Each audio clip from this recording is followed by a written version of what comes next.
ಅಲೇಖ್ಯ ಅಲೇಖ್ಯ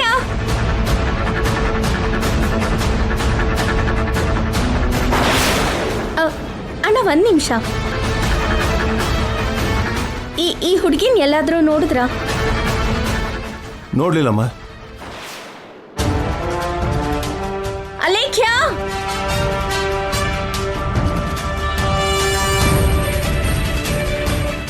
excuse me, ಈ ಹುಡುಗಿನ ಎಲ್ಲಾದ್ರೂ ನೋಡಿದ್ರಾ? ಇಲ್ಲ, ನೋಡಿಲ್ಲ. ಸರಿ.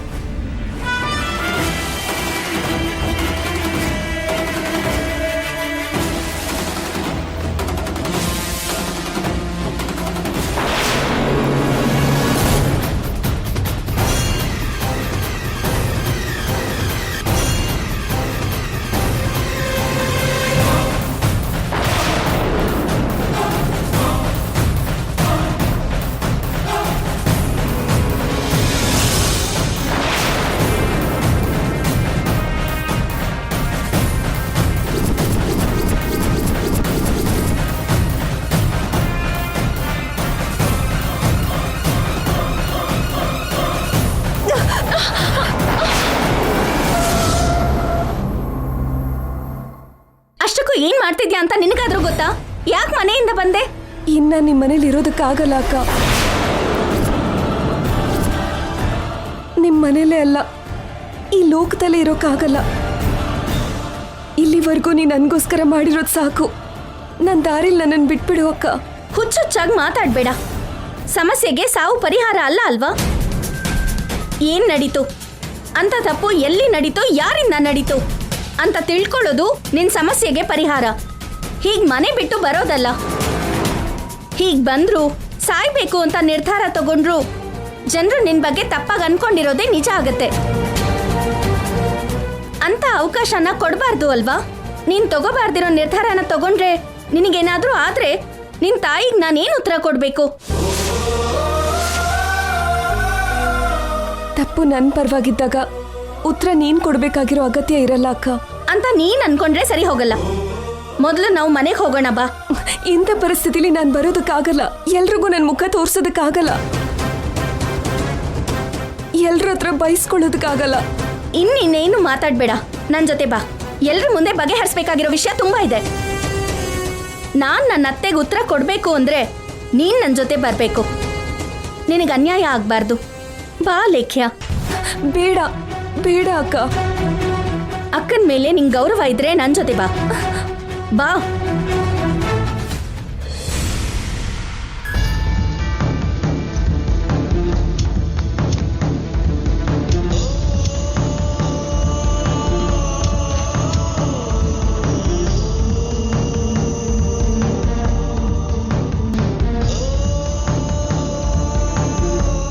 ಅವನಿ ಅಲೇಖ್ಯನ ಹುಡ್ಕೊಂಡು ಹೋಗಿ ತುಂಬಾ ಹೊತ್ತಾಯ್ತು, ಇನ್ನೂ ಬಂದಿಲ್ಲ. ಅಲೇಖ್ಯ ಏನಾದ್ರೂ ಹೆಚ್ಚು ಕಡಿಮೆ ಮಾಡ್ಕೊಂಡ್ರೆ ಅದು ಇನ್ನೊಂದು ಸಮಸ್ಯೆ ಆಗತ್ತೆ.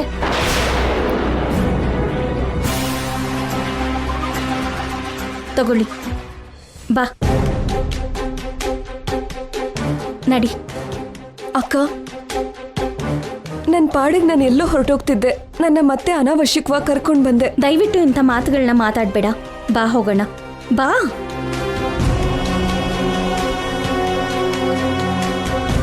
ಮಿಸ್ ಆಗಿ ಅವನಿ ಏನಾದ್ರೂ ಅಲೇಖ್ಯನ ಕರ್ಕೊಂಡ್ ಬಂದ್ಲು ಅಂದ್ರೆ ನೀವ್ ಮಾತ್ರ ಒಳಗಡೆ ಬರೋದಕ್ ಬಿಡಬೇಡಿ. ನಾವು ಅಲೇಖ್ಯದಿಂದ ತುಂಬಾ ಕಷ್ಟ ಅನುಭವಿಸ್ತಿದೀವಿ. ನಿಮಗೆ ಹೇಳೋಷ್ಟು ದೊಡ್ಡವರಲ್ಲ, ಆದ್ರೆ ಈ ಮಧ್ಯ ನೀವು ಯಾವ ನಿರ್ಧಾರನೂ ಸರಿಯಾಗಿ ತಗೊಳ್ತಿಲ್ಲ. ವಯಸ್ಸು ಜಾಸ್ತಿ ಆಗ್ತಾ ಇರೋದಕ್ಕೋ ಇಲ್ಲ ಅವನಿನ ಕುರುಡ್ರು ಹಾಗೆ ನಂಬ್ತಾ ಇರೋದಕ್ಕೋ ಏನೋ, ನೀವಂತೂ ರಾಂಗ್ ಟ್ರ್ಯಾಕಲ್ಲಿ ಹೋಗ್ತಾ ಇದ್ದೀರಮ್ಮ. ಟ್ರೈನ್ ಓಡಿಸೋನು ಸರಿಯಾಗಿಲ್ಲ ಅಂದರೆ ಹಿಂದೆ ಬೋಗಿನಲ್ಲಿರೋ ಜನರು ಬದುಕು ಅಲ್ಲೋಲ ಕಲ್ಲೋಲ ಆಗೋಗುತ್ತೆ ಅನ್ನೋ ಹಾಗೆ ನೀವಿಬ್ರು ಸರಿಯಾಗಿಲ್ಲ ಅಂದರೆ ನಾವೆಲ್ಲರೂ ಟ್ರ್ಯಾಕ್ ತಪ್ಪೋಗ್ತೀವಿ ಅತ್ತೆ ಅವರೇ.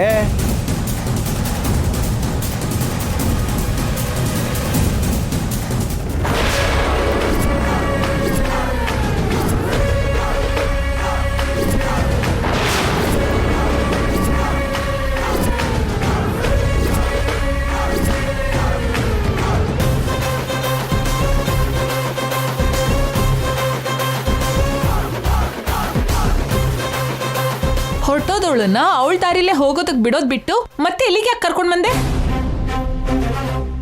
ಏನಮ್ಮ, ಲೆಟರ್ ಬರ್ದು ಹೋಗಿದ್ದವಳು ನಿನ್ ದಾರಿ ಏನೋ ನೀನ್ ನೋಡ್ಕೊಳ್ದೇನೆ ತೈತಕ ಅಂತ ಮತ್ತೆ ಯಾಕೆ ಬಂದೆ? ಬರೋದಕ್ಕೆ ನನಗೆ ಇಷ್ಟ ಇಲ್ಲ. ಅಕ್ಕನೇ ಬೇಡ್ಕೊಂಡು ಕರ್ಕೊಂಡು ಬಂದ್ಲು. ಇವಳಿಗೆ ಮಾಡಕ್ ಬೇರೆ ಕೆಲಸನೇ ಇಲ್ಲ. ಯಾವಾಗ್ಲೂ ಇಂಥ ಬೇಡ್ದಿರೋ ಕೆಲಸನೇ ಮಾಡ್ತಿರ್ತಾಳೆ. ನಾನು ಸರಿಯಾದ ಸಮಯಕ್ಕೆ ಹೋಗ್ಲಿಲ್ಲ ಅಂದಿದ್ರೆ ಅಲೇಖ್ಯ ಸತ್ತೋಗ್ತಿದ್ಲು.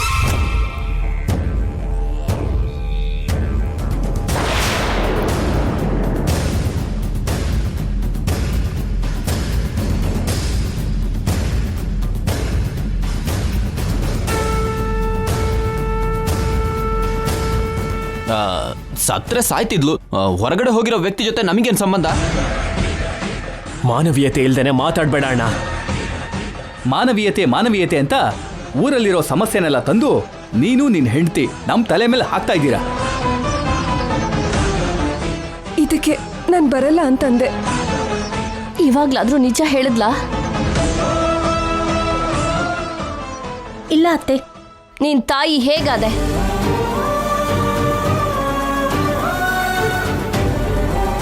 ಹೊರಗಡೆ ಯಾರ ಜೊತೆ ಆದ್ರೂ ಪರಿಚಯ ಆಗಿತ್ತಾ? ಹೀಗೆ ಮೌನವಾಗಿದ್ರೆ ಹೇಗಮ್ಮ? ನಿನ್ನ ಉತ್ತರದ ಮೇಲೇನೆ ನಮ್ಮ ಮನೆ ಮರ್ಯಾದೆ ನಿಂತಿರೋದು. ಮರ್ಯಾದೆಯಿಂದ ನಿಜ ಹೇಳು ಅಲೇಖ್ಯ. ನಿನ್ಗೆ ಯಾರಾದರೂ ಹಿಡಿಸಿದ್ರೆ ಬಾಯ್ಬಿಟ್ಟು ಹೇಳು, ನಾವು ಅವ್ರ ಹತ್ರ ಮಾತಾಡ್ತೀವಿ. ಆದ್ರೂ ತಪ್ಪು ಮಾಡ್ಬೇಕಾದ್ರೆ ಇಲ್ದಿರೋ ಭಯ ಇವಾಗ ಯಾಕೆ? ಎಷ್ಟು ಅಂತ ಕೇಳ್ಬೇಕಮ್ಮ ನಿನ್ನ? ಯಾಕೆ ಎಲ್ಲರ ಸಹನೇನ ಪರೀಕ್ಷಿಸ್ತಾ ಇದ್ಯಾ? ಹೇಳೆ ಪಾಪಿಷ್ಟೆ. ಅದ್ಕೆ ಯಾಕೆ ಕಿರಿಸ್ಕೋತಿದ್ಯಾ? ನನ್ ಬಾಯಿ ಮುಚ್ಚೋದಲ್ಲ, ಅವಳ ಬಾಯಿನ ತೆಗ್ಸು. ಅಲೇಖ್ಯ, ನೀನು ಮೌನವಾಗಿದ್ರೆ ಸಮಸ್ಯೆಗೆ ಪರಿಹಾರ ಸಿಗಲ್ಲ. ನಿನ್ನ ಹತ್ರ ನಿಜ ಹೇಗೆ ಹೇಳಿಸ್ಬೇಕೋ ನನಗೆ ಗೊತ್ತು. ನನ್ನ ಜೊತೆ ಬಾ.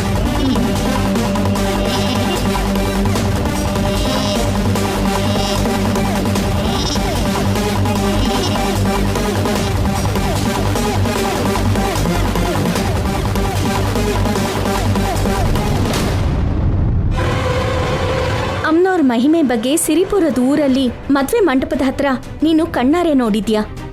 ನಾನು ನಿನಗೆ ಪ್ರತ್ಯೇಕವಾಗಿ ಹೇಳಬೇಕಾಗಿರೋ ಅಗತ್ಯ ಇಲ್ಲ. ಅಮ್ನೋರ್ ಸಮ್ಮುಖದಲ್ಲಿ ಏನು ನಡೀತೋ ಭಯ ಪಡ್ದೇನೆ ಹೇಳು. ನಿನಗೆ ಖಂಡಿತವಾಗ್ಲೂ ನ್ಯಾಯ ಸಿಗತ್ತೆ. ನೀನು ಹೇಳಲಿಲ್ಲ ಅಂದ್ರೆ ಅಮ್ನೋರ್ ಮೇಲೆ ಆಣೆ.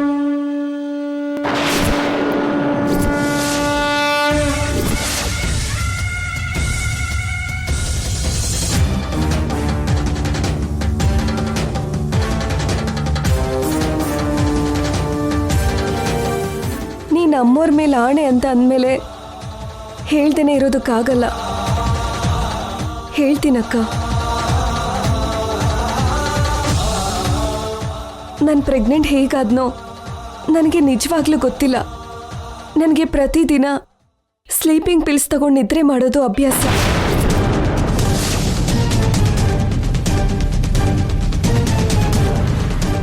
ಒಂದ್ಸರಿ ನಿದ್ರೆ ಬಂತು ಅಂದರೆ ಬೆಳಿಗ್ಗೆ ಆಗೋವರೆಗೂ ಎಚ್ಚರ ಆಗಲ್ಲ. ರಾತ್ರಿ ಎಲ್ಲ ಏನು ನಡೆಯುತ್ತೋ ಗೊತ್ತಾಗಲ್ಲ, ಅಷ್ಟು ಗಾಢವಾಗಿರುತ್ತೆ.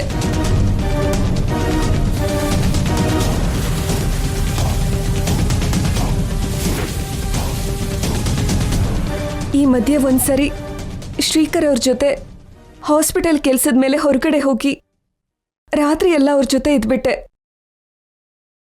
ಅದನ್ನ ಬಿಟ್ರೆ ನನಗಿನ್ನೇನು ಗೊತ್ತಿಲ್ಲ.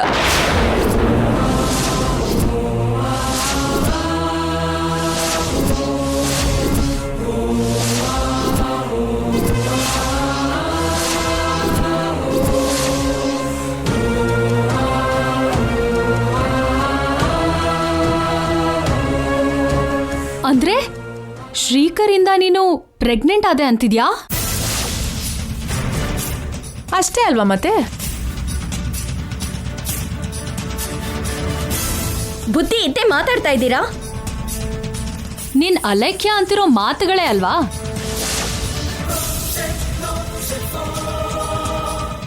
ನಿನ್ ಗಂಡನ್ ಹೆಸರು ಹೇಳಿದ್ಲು ಅಂತ ಕೋಪ ಮಾಡ್ಕೋತಾ ಇದ್ಯಾ? ನನ್ನ ಗಂಡನ ಜೊತೆ ಸೇರಿ ಹೊರಗಡೆ ಹೋಗೋದೇ ತಪ್ಪಾದ್ರೆ ದೊಡ್ಡ ಬಾವ ಕೃಷ್ಣ ಬಾವ ಕೂಡ ಅಲೇಖ್ಯ ರೂಮಿಂದ ಬರೋದನ್ನ ನಾನು ನೋಡಿದ್ದೀನಿ.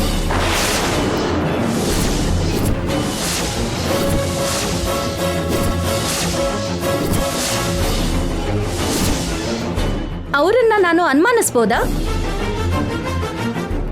ಹೋಗಿದ್ದೇನೋ ನಿಜನೇ, ಆದ್ರೆ ಅಂತ ಪಾಪದ ಕೆಲಸ ನಂಗೆ ನಿಜವಾಗ್ಲೂ ಗೊತ್ತಿಲ್ಲ. ಆದ್ರೂ ನೀನ್ ನಮ್ಮನ್ನ ಟಾರ್ಗೆಟ್ ಮಾಡ್ತಿದ್ಯಲ್ಲ, ಯಾಕೆ? ನಿಮ್ಮನ್ನ ಹೇಗ್ ನಂಬೋಕಾಗತ್ತೆ? ನಾನು ಹೇಳಿದ್ರ ಪ್ರಕಾರ ಶ್ರೀಕರ್ ಅವ್ರನ್ನ ಮಾತ್ರನೇ ಅನುಮಾನಿಸ್ಬೇಕಾಗಿರೋ ಅಗತ್ಯ ಇಲ್ಲ. ನಾನು ರಾಧಾ ಅವ್ರ ಜೊತೆನೂ ಕೃಷ್ಣ ಅವ್ರ ಜೊತೆನೂ ಸಲ್ಗೆಯಿಂದ ಇದ್ದೆ. ಮತ್ತೆ ಯಾವಾಗ ಹೇಗ್ ನಡೀತು ಅಂತ ಗೊತ್ತಾಗ್ತಿಲ್ಲ.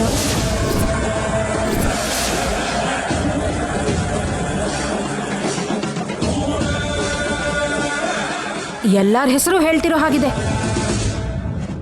ಇವಾಗ ಏನ್ ಮಾಡ್ಬೇಕು ಅನ್ಕೋತಿದ್ಯಾ ಅವನಿ? ಇಂಥ ಪರಿಸ್ಥಿತಿಲಿ ಏನ್ ನಿರ್ಧಾರ ತಗೋಬೇಕು ಅಂತಿದ್ಯಮ್ಮ? ನಿನ್ನ ಯೋಚನೆ ಏನು ಅಂತ ಹೇಳಮ್ಮ. ನಮ್ಮನೇಲಿ ಇದ್ದಿದ್ದಕ್ಕೆ ಹೀಗಾಗಿರೋದ್ರಿಂದ ನಮ್ಮನೆಯವರೇ ಕಾರಣ ಆಗಿರ್ತಾರೆ.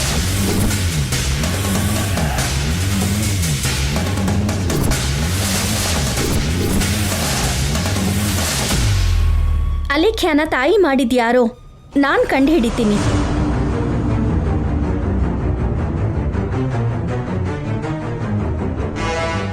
ಅಲ್ಲಿವರೆಗೂ ಅಲೇಖ್ಯ ನಮ್ ಎಲ್ರ ಜೊತೆ ಇರ್ತಾಳೆ. ಮತ್ತೆ ಮನೇಲೇ ಇಟ್ಕೋತೀನಿ ಅಂತಿದ್ಯಲ್ಲ? ಮತ್ತೆ ಎಲ್ಲಿಗೆ ಹೋಗ್ತಾಳೆ? ಅವಳು ಇಲ್ಲೇ ಇರ್ತಾಳೆ. ಆಗ ನಿಜ ಹೊರಗಡೆ ಬರುತ್ತೆ.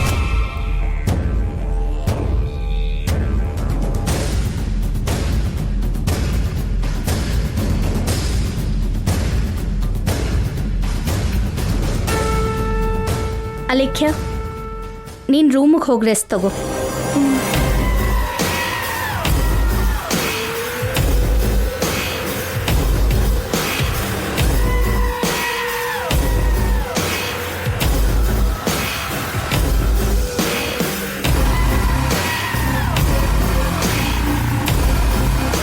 ನಾನು ಮೊದಲಿಂದನೂ ಹೇಳ್ತಾನೇ ಇದ್ದೆ, ನಾನು ಅಂದಹಾಗೆ ನಡೀತು.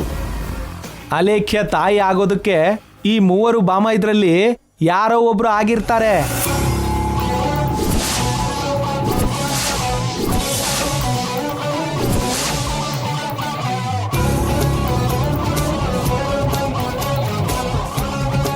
ಇವರಲ್ಲಿ ಯಾರು ಅನ್ನೋದು ಗೊತ್ತಾಗಬೇಕು. ಅಮ್ಮನವರೇ ನಿಜಾನ ಬಯಲ್ ಮಾಡ್ತಾಳೆ.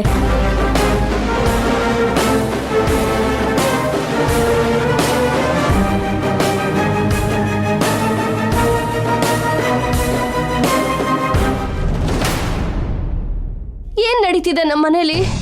ಯಾವತ್ತೂ ಇಲ್ದಿರೋಂಥ ಸಮಸ್ಯೆ ಬಂದಿದೆ. ಯಾವ ಸಮಸ್ಯೆನಾದ್ರೂ ದೊಡ್ಡವರಾಗಿ ನಾವು ಏನ್ ಮಾಡ್ಬೇಕಾಗಿತ್ತೋ ಅದನ್ನ ಮಾಡ್ತಿದ್ವಿ. ಈ ಸಮಸ್ಯೆನ ಹೇಗ್ ಪರಿಹಾರ ಮಾಡೋದು? ಕುಟುಂಬ ಅಂದ್ರೆ ವೇದವತಿ ಅವರ ಕುಟುಂಬದ ಹಾಗಿರ್ಬೇಕು ಅಂತ ನಮ್ಮ ಕುಟುಂಬದ ಬಗ್ಗೆ ಮಾತಾಡ್ಕೋತಾರೆ. ದಂಪತಿಗಳು ಅಂದ್ರೆ ವೇದವತಿ ಪ್ರಸಾದ್ ತರ ಇರ್ಬೇಕು ಅಂತ ನಮ್ ಬಗ್ಗೆ ಮಾತಾಡ್ಕೋತಾರೆ. ಮಕ್ಕಳು ಅಂದ್ರೆ ವೇದವತಿ ಅವರ ಮಕ್ಕಳ ಹಾಗಿರ್ಬೇಕು ಅಂತ ನಮ್ಮ ಮಕ್ಕಳ ಬಗ್ಗೆನೇ ಮಾತಾಡ್ಕೋತಾರೆ. ನಮ್ಮೆಲ್ಲರ ಮೇಲೂ ಒಳ್ಳೆ ಅಭಿಪ್ರಾಯ ಇರೋ ಜನರಿಗೆ ಇವಾಗ ನಮ್ಮ ಮನೇಲಿ ನಡೆದಿರೋ ವಿಷಯದ ಬಗ್ಗೆ ಗೊತ್ತಾದ್ರೆ ಇನ್ನೇನಾದ್ರೂ ಇದೆಯಾ? ಎಲ್ಲರ ಉದ್ದೇಶನೂ ಬದಲಾಗೋಗುತ್ತೆ. ಮನೆ ಮುಂದೆ ಓಡಾಡೋ ಪ್ರತಿಯೊಬ್ರು ಆರೋಪನ ಮಾಡಿ ಹೊರಟು ಹೋಗ್ತಾರೆ. ಹೌದು ವೇದ, ಎಲ್ರಿಗೂ ಒಳ್ಳೇದು ಕೆಟ್ಟದ್ದು ಹೇಳೋ ನಮ್ಮ ಕುಟುಂಬದಲ್ಲಿ ತಪ್ಪು ನಡೆದಿದೆ ಅಂತ ಗೊತ್ತಾದ್ರೆ ಎಲ್ರ ಕಣ್ಣಲ್ಲೂ ಕೀಳಾಗ್ಬಿಡ್ತೀವಿ. ಅಲೇಖ್ಯ ಹೇಳೋ ಪ್ರಕಾರ ನಮ್ಮ 3 ಮಕ್ಕಳು ಅವಳ ಜೊತೆ ಸಲಿಗೆಯಿಂದಾನೇ ಇದ್ರು. ನಾವು ಯಾರು ತಪ್ಪು ಅಂತ ಹೇಳೋದು? ಯಾರ ಮೇಲೆ ಅನುಮಾನ ಪಡೋದು? ಈ ವಿಷಯದಲ್ಲಿ 3 ಜನರ ಮೇಲೂ ಅನುಮಾನ ಪಡೋಕೆ ನನ್ನ ಮನಸ್ಸು ಯಾಕೋ ಒಪ್ತಾ ಇಲ್ಲ. ನನಗೆ ಯಾಕೋ ಶ್ರೀಕರ್ ಮೇಲೇನೆ ಅನುಮಾನ ಬರ್ತಿದೆ ರೀ. ಚೇಚೆ, ಶ್ರೀಕರ್ ಅಂತವನಲ್ಲ. ಅವನ್ ಯಾಕೆ ನೀನು ಅನುಮಾನಿಸ್ತೀಯ? ರಾತ್ರಿ ಎಲ್ಲ ಹಾಸ್ಪಿಟಲ್ ಅಲ್ಲೇ ಇದ್ವಿ ಅಂತ ಎಲ್ಲರ ಮುಂದೆನೂ ಅಲೇಖ್ಯ ಹೇಳಿದ್ದನ್ನ ನಾವು ಕೇಳಿಸ್ಕೊಂಡಿದ್ದು ನಿಮಗ್ ನೆನಪಿದ್ಯಾ? ನೆನಪಿದೆ ವೇದ. ಆವತ್ತಿನ ದಿನ ಶ್ರೀಕರ್ ಅಲೇಖ್ಯ ಗುಟ್ಟಾಗಿ ಮಾತಾಡ್ಕೊಂಡಿದ್ದು ನೆನಪಿದೆ. ರಾತ್ರಿ ಎಲ್ಲ ನಮ್ ಗೆಸ್ಟ್ ಹೌಸ್ ಅಲ್ಲಿ ಇದ್ದು ಹಾಸ್ಪಿಟಲ್ ಇದ್ವಿ ಅಂತ ಅಲೇಖ್ಯ ಸುಳ್ಳು ಹೇಳಿದ್ಲು.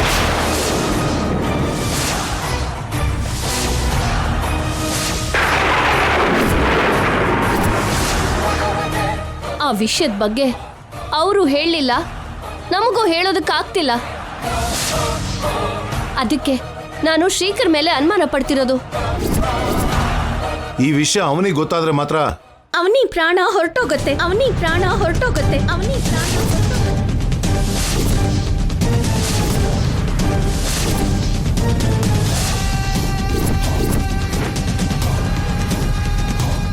ನಿಮ್ ಹತ್ರ ನಾನು ಯಾವುದೇ ಮುಚ್ಚುಮರೆ ಇಲ್ಲದೆ ಇರ್ತಿದ್ದೀನಿ ಅಲ್ವಾ ಅತ್ತೆ? ಮತ್ತೆ ನನಗೆ ಈ ವಿಷಯನ ಯಾಕೆ ಹೇಳ್ದೆ ಮುಚ್ಚಿಟ್ರಿ? ಇದೇನಾದ್ರೂ ಚಿಕ್ಕ ವಿಷಯನಾ? ನಮ್ ಜೀವನಕ್ಕೆ ಸಂಬಂಧಿಸಿರೋ ವಿಷಯ ಮತ್ತೆ ಹೇಗ್ ಮುಚ್ಚಿಡೋದಕ್ಕಾಯ್ತು? ನಾವು ಹೇಳ್ಬೇಕಂತಾನೆ ಅನ್ಕೊಂಡಿದ್ವಮ್ಮ, ಆದ್ರೆ ಪರಿಸ್ಥಿತಿಗಳಿಂದ ಹೇಳೋದಕ್ಕಾಗ್ಲಿಲ್ಲ. ಪರಿಸ್ಥಿತಿಗಳಿಂದ ಹೇಳೋಕ್ಕಾಗ್ಲಿಲ್ವಾ? ಚಿಕ್ಕ ಮಕ್ಕಳು ಮಾತಾಡ್ದ ಹಾಗೆ ಮಾತಾಡ್ತಾ ಇದ್ದೀರಲ್ಲ ಅತ್ತೆ. ಏನ್ ಮಾಡು ಅಂತೀಯಮ್ಮ? ಮುಂದಕ್ಕೆ ಹೋದ್ರೆ ಹಳ್ಳ, ಹಿಂದಕ್ಕೆ ಹೋಗೋಣ ಅಂದ್ರೆ ಹುಲಿ ಅನ್ನೋ ತರ ಇದೆ ನಮ್ಮ ಪರಿಸ್ಥಿತಿ. ತಂದೆ ತಾಯಿಗಳು ಮಕ್ಕಳನ್ನ ಹೆತ್ತ ಮೇಲೆ ಅವರ ಭವಿಷ್ಯದ ಬಗ್ಗೆ ಕೂಡ ಎಷ್ಟೋ ಕನಸುಗಳನ್ನ ಕಾಣ್ತಾರೆ. ಅವ್ರ ಬದುಕು ಚೆನ್ನಾಗಿ ಸಾಕ್ತಾ 100 ಕಾಲ ಚೆನ್ನಾಗಿರ್ಬೇಕು ಅಂತ ಕೇಳ್ಕೊಳ್ತಾ ಇರ್ತಾರೆ. ಅಂತ ದಿನಕ್ಕೋಸ್ಕರ ತುಂಬಾ ದಿನದಿಂದ ಕಾಯ್ತಾ ಇದ್ವಿ. ಇಂಥ ದಿನ ನೋಡ್ತೀವಿ ಅಂತ ಅನ್ಕೊಂಡಿರ್ಲಿಲ್ಲ. ನಿನ್ನ ಹತ್ರ ಸತ್ಯನ್ ಬಚ್ಚಿಡೋದ್ರಿಂದ ನಮ್ಗಾಗೋ ಉಪಯೋಗ ಏನಿದೆಯಮ್ಮ? ಅವ್ರು ರಾತ್ರಿ ಎಲ್ಲ ಗೆಸ್ಟ್ ಹೌಸ್ ಅಲ್ಲಿ ಇದ್ರು ಅಂತ ತಿಳಿದಾಗ್ಲಿಂದ ನಮಗೂ ಇಕ್ಕಟ್ಟಿನ ಪರಿಸ್ಥಿತಿ ಆಗಿದೆಯಮ್ಮ. ಏನು ಮಾಡಕ್ಕಾಗದಿರೋ ಪರಿಸ್ಥಿತಿ ನಮ್ದು. ನಾವು ಮಾಡಿದ್ದು ತಪ್ಪು ಅನ್ಸಿದ್ರೆ ನಮ್ಮನ್ನ ಕ್ಷಮಿಸ್ಬಿಡಮ್ಮ. ನೀವಿನ್ನೇನು ಮಾತಾಡ್ಬೇಡಿ ಅತ್ತೆ. ಈ ವಿಷಯದ ಬಗ್ಗೆ ಎಲ್ಲಿ ಪ್ರಶ್ನೆ ಮಾಡ್ಬೇಕೋ ಅಲ್ಲೇ ಮಾಡ್ತೀನಿ.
ಏನ್ ಹಾಗೆ ನೋಡ್ತಿದ್ಯಾ? ನೀನು ಕೂಡ ಎಲ್ಲ ಗಂಡಸ್ರ ಹಾಗೇನಾ? ಏನಾಯ್ತು? ತಪ್ಪು ಮಾಡಿ ಹೆಂಡತಿ ಹತ್ರ ಮುಚ್ಚಿಡೋ ಅಂತ ಗಂಡಸ್ರ ಜಾತಿಗೆ ಸೇರ್ದೋನೇನಾ ಅಂತ ಕೇಳ್ತಾ ಇದ್ದೀನಿ. ಯಾಕೆ ಹೀಗೆ ಮಾತಾಡ್ತಿದ್ಯಾ? ನಿನ್ನ ರಾಮ ಅಂತ ನಂಬ್ತಾ ಇರೋದಕ್ಕೆ ಅನುಮಾನಿಸ್ಬಾರ್ದ? ಏನ್ ನಡೀತು ಅಂತ ಹೇಳು ಅವನೇ. ನಮ್ಮ ಮಧ್ಯ ಯಾವುದೇ ರಹಸ್ಯನೂ ಇಲ್ಲ ಅಂತ ಅನ್ಕೊಂಡಿದ್ದೆ. ನಾನು ಯಾವುದೇ ರಹಸ್ಯ ಇಲ್ಲದೆ ಇರೋ ಹಾಗೆ ಬದುಕ್ತಿದ್ದೀನಿ. ನೀನ್ ಮಾತ್ರ ಹಾಗಿಲ್ಲ. ನನ್ನ ಹತ್ರ ನಿಜಾನ್ ಮುಚ್ಚಿಡ್ತಾ ಇದೀಯ. ನಾನು ನಿಜನ ಮುಚ್ಚಿಡ್ತಿದ್ದೀನಾ? ಹೌದು.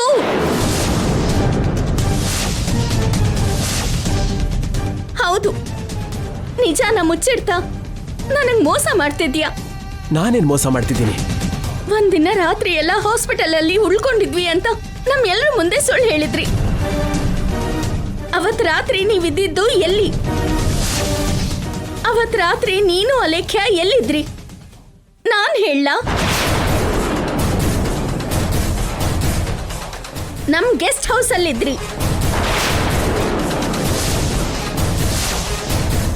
ವಾತಾವರಣ ಅನುಕೂಲಿಸ್ಲಿಲ್ಲ ಅಂತ, ಕಾರ್ ಟ್ರಬಲ್ ಕೊಡ್ತು ಅಂತ, ಫೋನ್ ಕೆಲಸ ಮಾಡ್ಲಿಲ್ಲ ಅಂತ ಎಷ್ಟು ಸುಳ್ಳು ಹೇಳಿದ್ರಿ. ಅದೆಲ್ಲ ನಿಜನೇ ಅವನೇ. ನನ್ನ ಮುಟ್ಬೇಡ.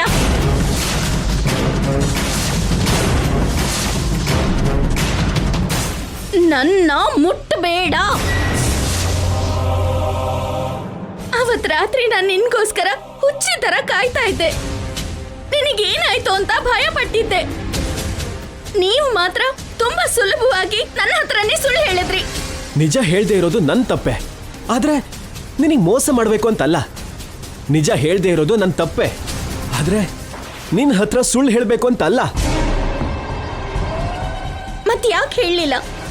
ಆ ರೀತಿಯಲ್ಲಿ ಎಲ್ಲರ ಮುಂದೆ ಅಲೇಖ್ಯ ಕಮಿಟ್ ಮಾಡಿದ್ಲು. ಯಾಕೆ ಹಾಗೆ ಮಾಡ್ದೆ ಅಂತ ನಾನು ಅಲೇಖ್ಯನ ಕೇಳ್ದೆ. ಅದಕ್ಕೆ ಅವಳು ಏನ್ ಹೇಳಿದ್ಲು ಅಂದ್ರೆ, ನಾವು ಮನೆಗೆ ಬರೋ ಸಮಯಕ್ಕೆ ನಮ್ಮ ಬಗ್ಗೆ ಏನೇನೋ ಮಾತಾಡ್ಕೋತಿದ್ದಾರೆ ಅಂತ ಹೇಳಿದ್ರು. ನಾನು ಸುಳ್ಳು ಹೇಳಿಲ್ಲ ಅಂದಿದ್ರೆ ಅವ್ರ ಅನುಮಾನನ ನಿಜ ಮಾಡ್ದವ್ರು ಆಗ್ತಿದ್ವಿ.